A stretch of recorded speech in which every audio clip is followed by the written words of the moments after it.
Paper फुटणं हा काही नवीन मुद्दा नाही आहे. आतापर्यंत स्पर्धा परीक्षांचे पेपर फुटले, MPSCचे फुटले, TCS IBPSचे फुटले, लोक रस्त्यावर आले, ओरडले, पण कोणीही लक्ष दिलं नाही.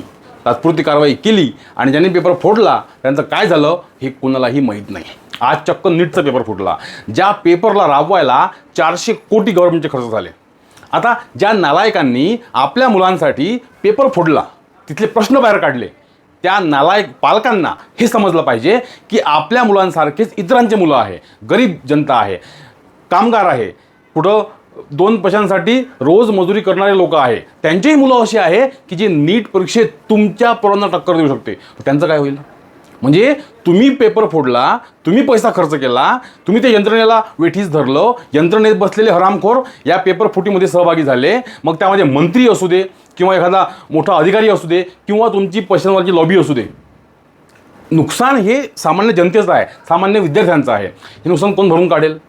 तुम्ही सांगितलं की आता ठीक आहे, आता पेपर घेण्यात येईल, पण तुमची फी घेण्यात येणार नाही. मग काय उपकार करून राहिले? काय फी घेऊन नाही राहिले तर?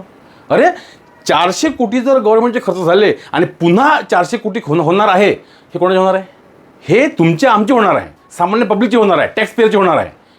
तुम्ही ह्याला पकडाल, त्याला आरोपी कराल, त्याला तुम्ही 3-4 लाखाचा दंड कराल, कारवाई कराल. अरे पण पोरांचं काय? यासाठी पेपर फुटीवर कडक कायदा असला पाहिजे. जसा कायदा देशविघातक कार्य केल्याने होते, दहशतवादाचा कायदा लागते, तो कायदा इथे असला पाहिजे. पेपर फुटीसाठी कडक कायदे केल्याशिवाय या गोष्टी होणे नाही. पेपर फुटत राहतील, नुकसान होत राहील.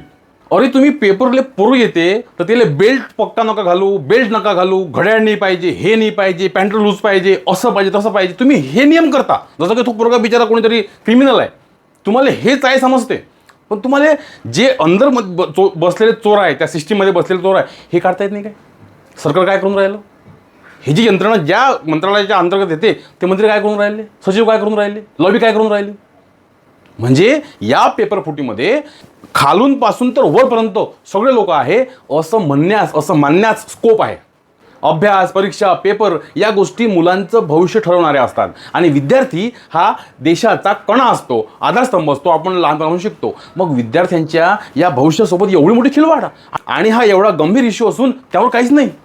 आणि नीटचा पेपर फोडून तुम्ही देशामध्ये त्या नालायक पोरांना डॉक्टर बनवून राहिले का ज्यांना अचा ढ येत नाही, ज्यांच्या बापांकडे अमाप पैसा आहे कमावलेला आधीपासूनच, आणि तो पोरगा सर्जन बनेल, आणि मग जर त्याच्या चुकीमुळे कोणी पेशंट मेला तर जबाबदारी तुमची आहे. म्हणजे ही नालायक यंत्रणा हे नालायक प्रॉडक्ट तयार करून राहिले या पेपर फुटीमुळे. आणि जो सामान्य विद्यार्थी आहे, डिझर्विंग विद्यार्थी आहे, तो बिचारा कुठेतरी कामाला जाऊन राहिला किंवा जॉब पाहून राहिला, त्याची परिस्थिती अशी होऊन जाते. यावर कडक कायदा बनलाच पाहिजे. सर्वात शेवटी एकच सांगतो की जो मुलगा स्वप्न रंगवून राहिला, त्याचा बाप, त्याची आई कामाला जाऊन पोराचे पैसे भरून राहिले, त्या सर्वसामान्य विद्यार्थ्यांना विचार करून जर या सरकारने कायदा केला नाही किंवा पेपर फुटी संदर्भात कडक नियम केले नाही, तर जर आंदोलन करण्याचं काम पडलं तर आम्हाला हक्काने आवाज द्या.